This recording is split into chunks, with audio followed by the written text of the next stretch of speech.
Ini ketiga kalinya aku merasakan sakitnya ditinggal mentah-mentah oleh seorang cewek. Dikhianati tanpa aku melakukan kesalahan. Rasanya begitu sakit, meski sudah beberapa kali aku merasakannya. Tetap saja, dikhianati itu terasa menyakitkan. Dulu, ketika aku masih di SMA, aku pernah pacaran dengan seorang gadis, adik kelasku. Dia gadis yang cantik dan cukup populer di sekolah.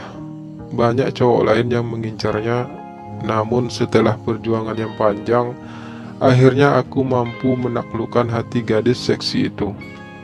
Namanya Sinta. Dia menjadi pacar pertamaku sekaligus cinta pertamaku. 6 bulan pacaran dengan Sinta, aku merasa begitu bahagia. Banyak teman-teman yang merasa iri melihat kemesraan kami. Tapi semua kebahagiaan itu sirna dalam sekejap. Saat aku tahu, ternyata diam-diam Sinta juga menjalin hubungan dengan salah seorang teman sekelasku. Awalnya aku mencoba untuk tidak percaya saat gosip itu mulai beredar. Sampai akhirnya aku mendengar sendiri kata putus dari Sinta. Ia memutuskanku tanpa alasan. Dan seminggu kemudian aku melihat Sinta berjalan dengan teman sekelasku itu. Sungguh sebuah pengkhianatan yang luar biasa. Hal itu tentu saja membuatku merasa terpukul dan sakit. Sinta telah mengkhianati cinta suciku. Dia bahkan terlihat santai dan tanpa merasa bersalah sedikit pun. Berhari-hari aku mengurung diri di kamar. Aku seperti kehilangan separuh napasku. Semangat hidupku memudar. Untuk pertama kalinya aku merasakan indahnya berpacaran, namun semua harus berakhir dengan sebuah pengkhianatan. Setahun berlalu, aku pun lulus dari sekolah itu. Rasa sakit di hatiku karena dikhianati sudah memudar. Aku sudah bisa menerima semuanya. Apalagi aku tahu, ternyata Sinta pada akhirnya juga ditinggalkan cowoknya itu. Sebuah pengkhianatan akan selalu berbalas pengkhianatan pula, meski bukan oleh orang yang sama. Saat kuliah, aku bertemu dan berkenalan dengan Novi. Dia gadis yang cantik dan juga sangat ramah. Sejak pertama bertemu dengan Novi, aku mulai menyukainya. Kami pun akhirnya dekat, dan aku pun jatuh cinta padanya. Gayung bersambut, ternyata Novi juga punya perasaan yang sama denganku. Kami pun akhirnya pacaran. Dunia kembali penuh warna bagiku. Maklum, sejak pengkhianatan Sinta, hatiku seakan membeku.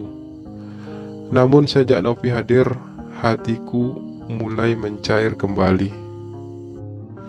Aku sangat mencintai Novi, dan aku berharap Novi juga merasakan hal yang sama. Kami pacaran hingga hampir 2 tahun. 2 tahun hubungan kami berjalan dengan baik. Meski tentu saja selalu ada pertengkaran-pertengkaran kecil yang terjadi, namun kami berusaha untuk saling mengerti dan untuk saling memaafkan. Setelah 2 tahun, akhirnya aku tahu kalau ternyata Novi sudah mengkhianatiku. Aku tak sengaja memergokinya sedang berjalan dengan cowok lain.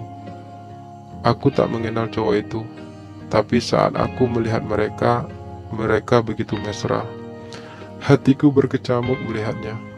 Aku tak bisa menahan kesabaranku sampai akhirnya aku menghampiri mereka. Novi terlihat kaget. Mukanya pucat pasi, bak seorang pencuri yang tertangkap basah. Saat itu juga aku langsung memutuskan Novi. Hatiku terasa tercabik-cabik. Hubungan yang sudah 2 tahun terbina harus berakhir dengan amat sangat menyakitkan bagiku. Sejak saat itu, aku tak ingin bertemu Nopi lagi. Meski berkali-kali Nopi berusaha menemuiku, aku tak ingin mendengarkan apa-apa lagi dari Nopi. Apapun alasannya, Nopi telah mengkhianatiku. Dan ini adalah kedua kalinya aku dikhianati oleh seorang cewek.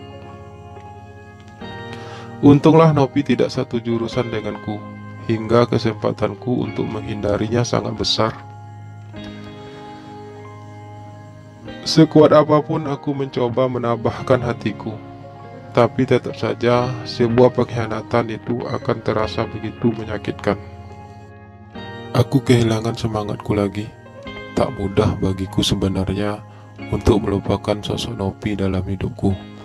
Biar bagaimanapun, aku sudah terlanjur menyayanginya.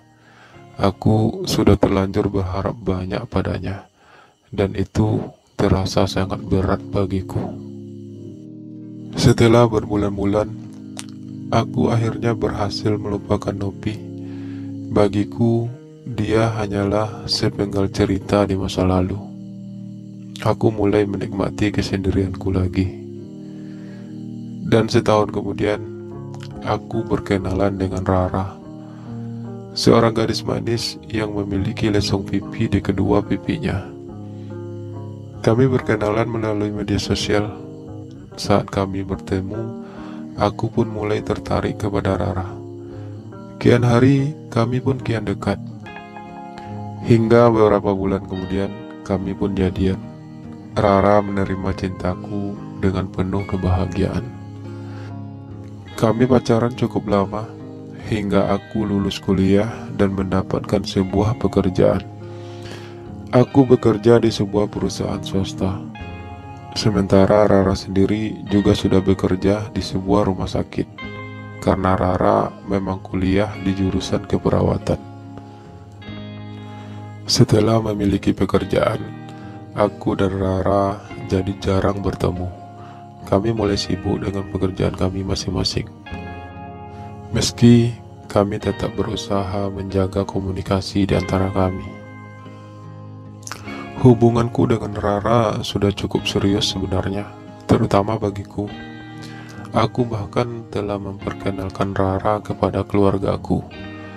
Dan aku sendiri juga sudah bertemu dengan kedua orang tua Rara. Aku sering datang ke rumahnya, terutama bila malam minggu. 4 tahun kami pacaran. Sudah banyak hal yang kami lalui bersama. Hatiku sendiri sudah merasa mantap untuk menjadikan Rara pendamping hidupku kelak.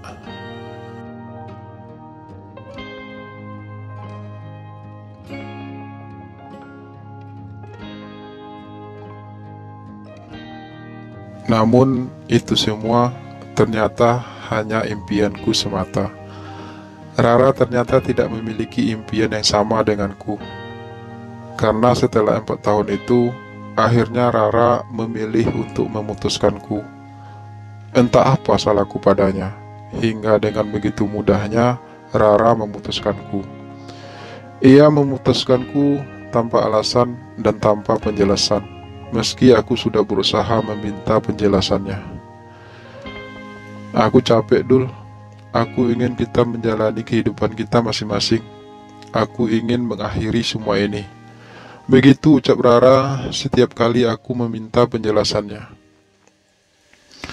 Sebulan kemudian, sebuah undangan melayang di meja kerjaku.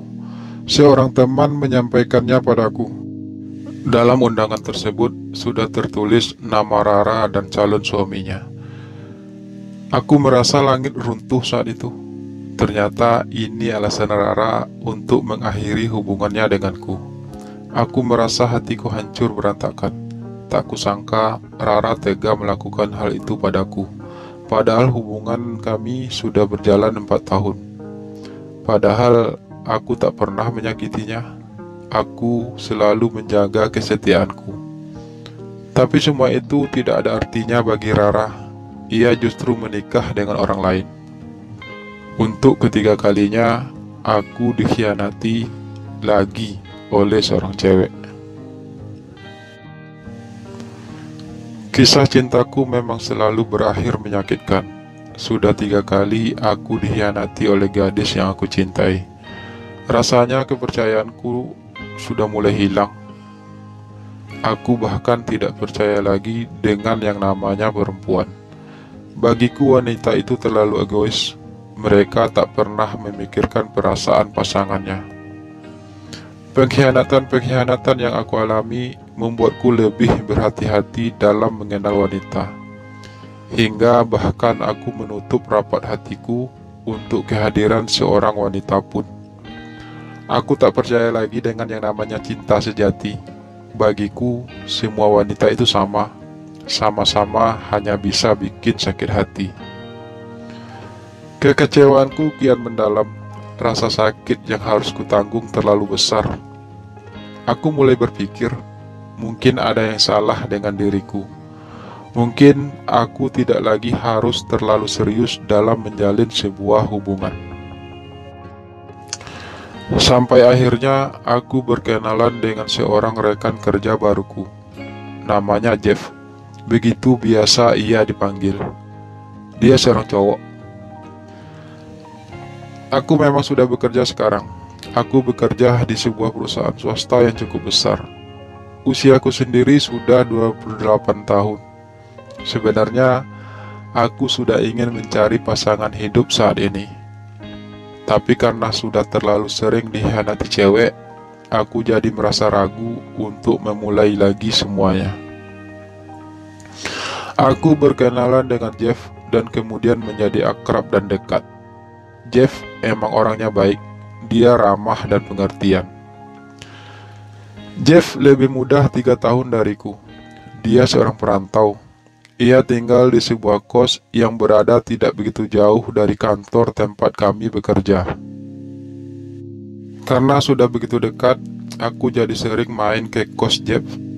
Meski hanya sekedar mampir untuk melepas lelah sepulang kerja, sebelum akhirnya aku pulang ke rumah. Kadang-kadang aku juga sampai larut malam di kos Jeff, karena di rumah aku selalu mendengar pertanyaan yang sama hampir setiap hari dari kedua orang tuaku, terutama dari ibu. Pertanyaan yang membuatku merasa bosan mendengarnya. Pertanyaan yang sama, yakni, kapan kamu nikah, Dul?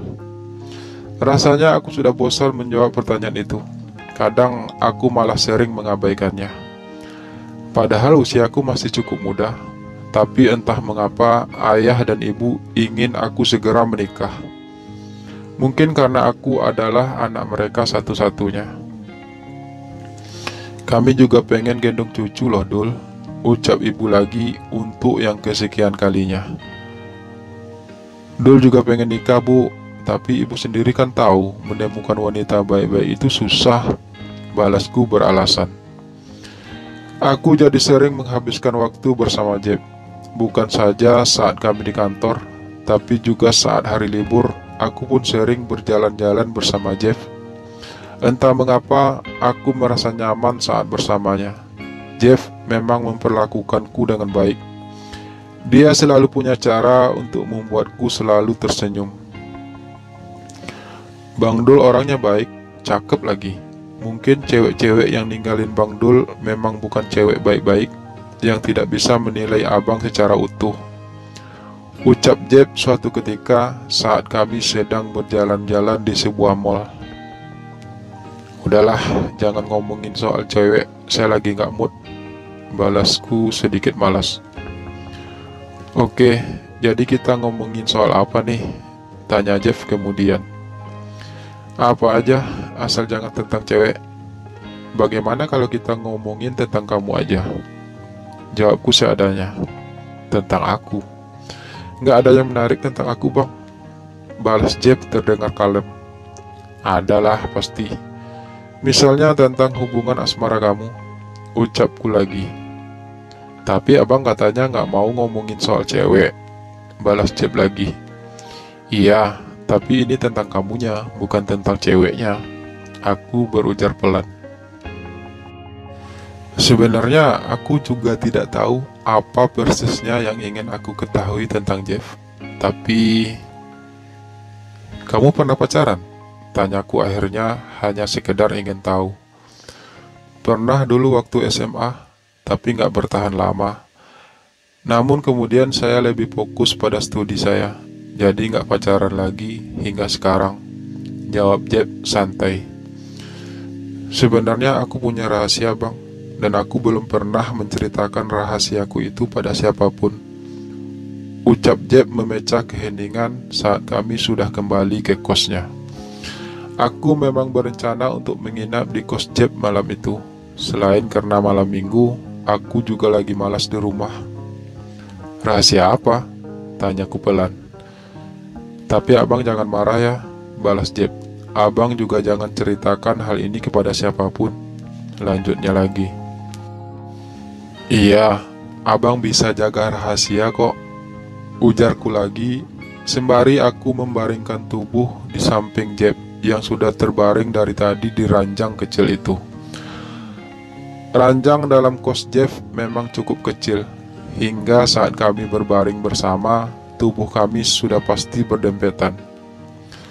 Malam itu karena gerah, aku dan Jeff memang sama-sama hanya memakai celana pendek dan bertelanjang dada. Gak jadilah bang, ucap Jeff tiba-tiba setelah ia terlihat berpikir sejenak. Kenapa gak jadi? Tanyaku, keningku berkerut. Sejujurnya, aku mulai penasaran rahasia apa yang dimaksud Jeff. Takutnya nanti kalau abang tahu, Bang Dul justru akan menjauh dariku, jawab Jeff. Kali ini ia menatap lurus ke arah langit-langit kos. Ya udah, gak apa-apa. Kalau kamunya belum siap untuk cerita sekarang, gak apa-apa, balasku seadanya. Walau sebenarnya aku juga penasaran, tapi aku gak mungkin maksa Jeff untuk cerita. Beberapa saat kemudian kami pun mulai tertidur. Ini pertama kalinya aku sampai menginap di kos Jeff, karena selama ini aku selalu pulang sebelum jam 12. Menjelang subuh aku terbangun. Suasana sudah sangat dingin, namun aku enggan mengambil baju ataupun selimut. Rasa kantukku membuatku berusaha menahan rasa dingin itu. Saat beberapa menit kemudian, dalam keadaan setengah tertidur, aku merasakan tangan Jeff melingkar di tubuhku. Posisiku saat itu memang miring ke arah Jeff. Tubuhku dan Jeff bertautan. Aku merasa hangat. Untuk itu, aku membiarkannya. Namun semakin lama, Jeff semakin erat memelukku. Tangannya bahkan aku rasakan mulai mengelus-elus punggungku. Untuk sesaat, aku masih membiarkannya. Sampai akhirnya aku merasakan hembusan napas Jeff begitu dekat dengan hidungku. Dengan cukup berat aku membuka mata, dan kulihat wajah Jeff sudah berjarak hampir 1 senti dari mukaku. Segera aku dorong tubuh Jeff ringan, lalu aku memutar tubuh membelakanginya. Rasa kantuk tidak membuatku berpikir macam-macam. Mungkin saja Jeff hanya sedang bermimpi. Aku kembali memejamkan mata dan menikmati rasa kantukku yang memang terasa berat subuh itu. Apalagi biasanya setiap hari Minggu aku memang selalu bangun kesiangan. Tapi tak lama kemudian Jeff kembali mendekapku dari belakang. Kali ini aku meronta dan bersegera untuk duduk. Aku mulai merasa ada yang salah. Jeff tak mungkin melakukan hal itu tanpa sengaja. Melihat aku yang tiba-tiba duduk, Jeff membuka matanya, lalu menatapku dengan tatapan yang tidak aku pahami. "Kamu ngapain?" tanyaku akhirnya. Nada suaraku cukup tinggi. Aku hanya ingin memeluk abang," jawab Jeff terbata. Ia tak berani menentang tatapanku lagi.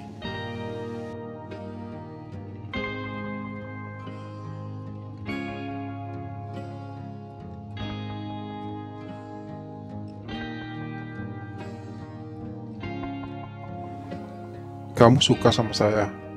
tanyaku spontan. Terus terang aku sendiri tidak tahu mengapa aku harus mempertanyakan hal tersebut. Tapi aku memang butuh jawaban. mengapa Jeff tiba-tiba memelukku. Itulah rahasia saya, Bang. Saya seorang gay dan saya suka sama Abang, Jeff berujar ketika akhirnya ia ikut duduk. Aku menatapnya setengah tak percaya. Namun jika ku ingat-ingat lagi kebersamaan kami selama ini, harus aku akui kalau Jeff memperlakukanku selama ini memang cukup istimewa. Perlakuannya padaku jauh berbeda daripada ia memperlakukan teman-teman kantor yang lain. Namun selama ini aku hanya menganggapnya hal biasa, karena di antara teman-teman yang lain, aku boleh dibilang paling dekat dengan Jeff. Jadi rasanya wajar kalau ia memperlakukanku beda. Tapi sekarang, maafkan aku, Bang, ucap Jeff kemudian. Setelah kami terdiam beberapa saat, aku tidak bermaksud apa-apa. Aku hanya tidak bisa lagi memendam semua perasaan ini. Aku terlalu sayang sama Abang. Cintaku pada Abang terlalu besar untuk bisa terus aku pendam. Jeff melanjutkan kalimatnya. Lalu kemudian ia menarik napas panjang.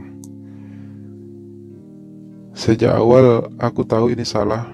Karena itu aku tidak pernah berani untuk mengungkapkannya. Namun lama-kelamaan kita semakin dekat dan akrab, yang membuatku justru semakin mencintai Abang. Perasaanku semakin besar kepada Abang. Suara Jeff mulai terdengar lirih. Lebih dari setahun kita dekat, Bang. Aku bahagia dengan semua itu. Tapi aku juga ingin hubungan kita lebih dari sekedar sahabat. Karena aku benar-benar mencintai Abang. Walau aku tahu Abang bukan cowok seperti aku. Namun aku hanya berharap Abang mau memberikan aku kesempatan. Setidaknya beri aku kesempatan untuk membuktikan kalau cintaku pada Abang bukanlah cinta biasa. Kalau aku akan selalu setia sama Abang dan tidak akan pernah meninggalkan Abang, seperti yang dilakukan cewek-cewek Abang dulu. Ucap Jeff panjang lebar yang membuatku terus terdiam. Jeff memang baik, dan jujur aku pun merasa nyaman saat bersamanya. Tapi jika ia begitu menginginkanku, aku tidak akan merasakan kenyamanan itu lagi.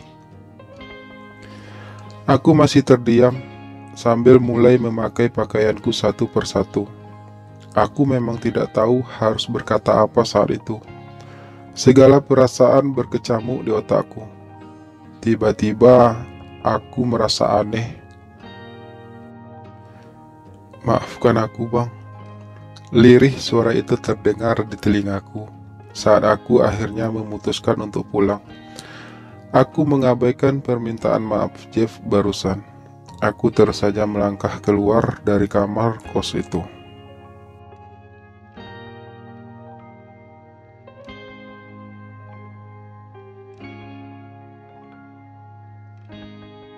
Dulu sekali. Saat itu aku masih sangat remaja. Itu adalah hari pertama aku masuk SMP. Seorang senior cowok melakukan pelecehan padaku secara kasar. Itu adalah kejadian terpahit sepanjang perjalanan hidupku. Kejadian yang terus menghantuiku selama beberapa tahun. Aku tak pernah menceritakan hal tersebut kepada siapapun. Bahkan aku sendiri berusaha untuk melupakannya, mencoba menganggap hal itu tidak pernah terjadi. Aku mungkin telah berhasil melupakan hal tersebut. Namun, kejadian malam itu bersama Jeff telah mampu mengungkit kembali kenangan pahit itu. Kenangan yang sudah sekian tahun aku lupakan. Dan aku membenci Jeff karena itu. Aku membenci Jeff karena telah membuatku mengingat kembali kejadian menyakitkan itu. Aku memutuskan untuk tidak lagi berhubungan apapun dengan Jeff. Bahkan untuk bertegur sapa saja aku sudah tak ingin. Terus terang kami menjadi sangat canggung saat di kantor. Ada banyak hal berbeda yang terjadi. Berkali-kali Jeff berusaha menghubungiku, namun aku selalu mengabaikannya. Aku tidak membenci Jeff karena ia seorang gay, sama sekali tidak. Itu tentang pilihan hidupnya. Namun yang membuat aku risih, ia justru menaruh rasa suka padaku. Tapi salahkah Jeff bila ia jatuh cinta padaku? Cinta memang sesuatu yang rumit, terkadang sangat sulit untuk dipahami. Namun terkadang justru semua hanya butuh kejujuran kepada diri sendiri. Dan itu yang aku rasakan saat ini. Andai saja aku lebih jujur pada diriku sendiri, aku memang membutuhkan Jeff, setidaknya sebagai sahabat. Selama ini Jeff selalu ada untukku. Ia selalu siap menampung semua curhat dan ceritaku. Ia selalu saja punya alasan untuk membuatku selalu tersenyum. Dan sejujurnya, aku merasa kehilangan. Hidupku terasa sepi dan begitu hampa. Tidak bisa aku pungkiri, hampir setiap malam aku selalu memikirkan Jeff. Bukan saja tentang rasa cintanya padaku, tapi juga tentang sosok Jeff yang baik dan ramah. Jeff orangnya cukup tampan, tubuhnya lumayan atletis, kulitnya putih, bersih, terawat. Secara fisik, Jeff memang cukup menarik.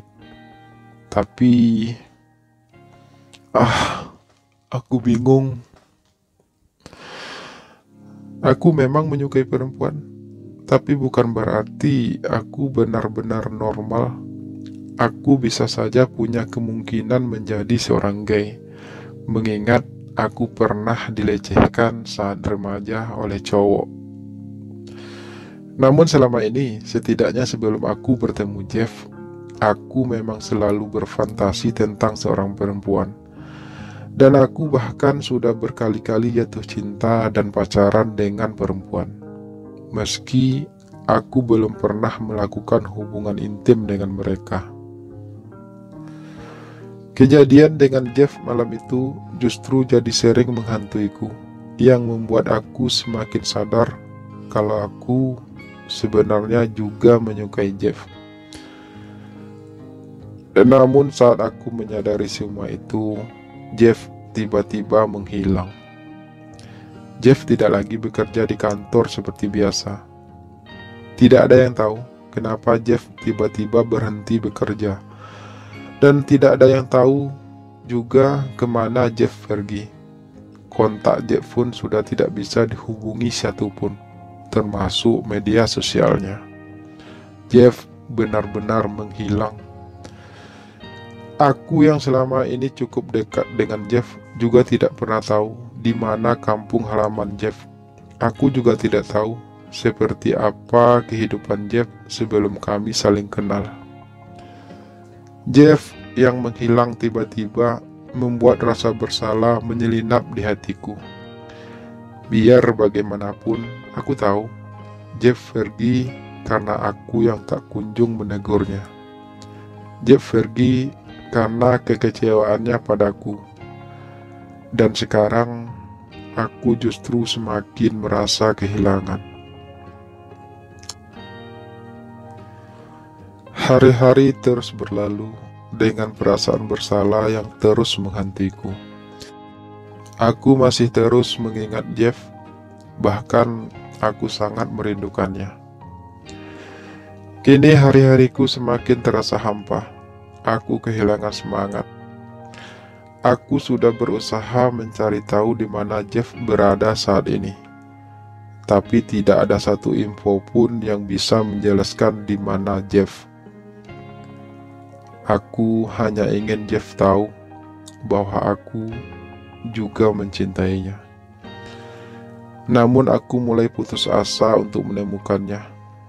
Aku berusaha untuk tidak lagi memikirkannya. Sudah setahun Jeff menghilang. Aku tidak lagi terlalu memikirkannya hingga suatu saat. "Kamu, Dul kan?" Sebuah suara mengagetkanku saat aku sedang termenung sendirian di sebuah kafe. Seorang laki-laki paruh baya berdiri di hadapanku. Aku mengangguk dengan sedikit mengerutkan kening, mencoba menebak-nebak siapa laki-laki tersebut. "Boleh saya duduk?" tanya laki-laki itu lagi. Karena penasaran, aku pun mempersilahkannya duduk. "Aku Om Darto, dan aku pamannya Jeff. Bukan paman kandung sih, tapi aku dan Jeff cukup dekat," jelas laki-laki itu saat ia sudah duduk di hadapanku. Mendengar nama Jeff, terus terang hatiku bergejolak. "Jeff banyak cerita tentang kamu. Dia bahkan menyimpan foto-foto kamu di handphonenya. Kamu gak usah kaget. Aku tahu Jeff sakit sudah sejak lama. Tapi aku selalu mendukungnya selama ini. Karena itu adalah pilihan hidup Jeff. Dan aku harus menghargainya." Laki-laki itu, Om Darto, melanjutkan kalimatnya. Begitu banyak yang ingin aku tanyakan pada Om Darto. Tentu saja semua tentang Jeff. Tapi entah mengapa bibirku rasanya keluh. Jeff sebenarnya sakit, Dul. Maksud saya bukan sakit homonya, tapi benar-benar sakit. Dia menderita kanker otak sudah bertahun-tahun. Namun Jeff orangnya keras. Dia tetap berusaha untuk hidup secara normal. Dia tidak ingin orang-orang merasa kasihan karena penyakitnya itu. Om Darto menghentikan ceritanya saat seorang pelayan mengantarkan minuman yang tadi ia pesan. Om Darto meneguk minumannya beberapa kali lalu kemudian berujar lagi. Semakin lama penyakit Jeff semakin parah. Ia tidak bisa lagi menyembunyikannya. Ia harus dirawat di rumah sakit dan ia seharusnya dioperasi. Namun Jeff selalu menolak untuk dioperasi hingga kanker itu semakin menggerogoti otaknya. Dan sebulan yang lalu Jeff pun meninggal. Om Darto menarik napas dalam, wajahnya murung. Aku bukan saja kaget, tapi juga shock mendengar hal itu. Bagaimana mungkin seorang Jeff yang terlihat begitu kuat ternyata menyimpan penyakit yang begitu parah? Kenapa Jeff tak pernah cerita padaku? Kenapa Jeff harus menutupi penyakitnya? Jeff tahu umurnya tak lama, karena itu ia dengan cukup berani mengungkapkan perasaannya padamu. Meski ia tahu kamu laki-laki normal, dan Jeff menceritakan semua itu padaku sebelum akhirnya ia meninggal. Om Darto melanjutkan ceritanya. Ia menitipkan pesan padaku untuk menyampaikan permintaan maafnya. Setelah berucap demikian, Om Darto meneguk minuman terakhirnya, lalu kemudian pamit. Aku masih terpaku dalam diam. Hatiku yang tadinya sudah mulai mengikhlaskan kepergian Jeff, tiba-tiba semakin terluka. Kali ini bukan lagi karena Jeff yang menghilang tiba-tiba, tapi lebih karena aku akhirnya memang harus kehilangan Jeff untuk selama-lamanya. Jeff pergi tanpa ia tahu perasaanku yang sebenarnya padanya. Jeff pergi dengan meninggalkan rasa bersalah yang begitu besar padaku. Ia pergi padahal aku punya sejuta cinta untuknya di sini. Maafkan aku, Jeff. Bisikku tak terdengar siapa-siapa.